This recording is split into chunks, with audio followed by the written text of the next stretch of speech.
This is the Mamiya C220. It was introduced in 1968 and was in production until 1995 as the C220F. A twin lens reflex camera has got two lenses, one here for viewing and one here for taking the picture. To look through the viewfinder, you flip up this section here and you can look through and focus. In order to focus more accurately, you just flip up this magnifying glass and it allows you to fine-tune the focusing.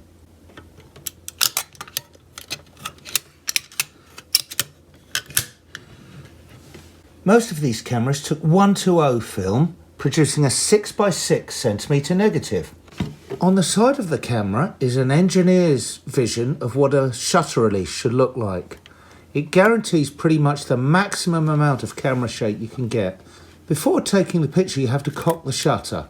Each lens has its own shutter and diaphragm. So you can see just down here, you can see the aperture and the shutter speed settings.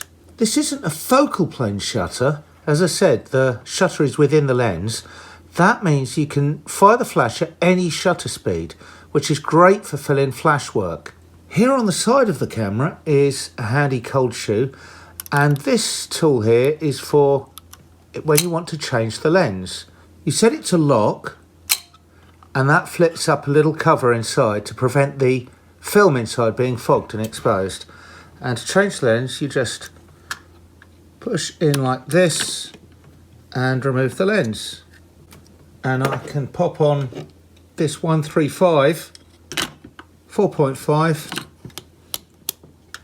portrait lens instead.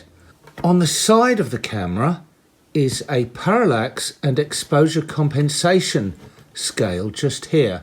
As the lens moves further away from the film plane, you have to adjust exposure and the difference between the angle of the two lenses.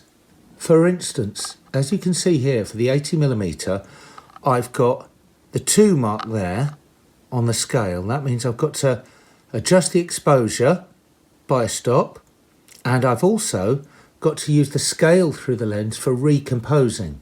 Looking through the viewfinder, you can see the marks here.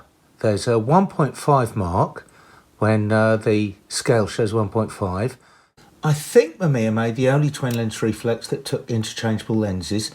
It was a popular camera for many years with several variants and was used by photographers such as Diane Arbus. You can pick up a C220 or a C330 for between £300 and £500.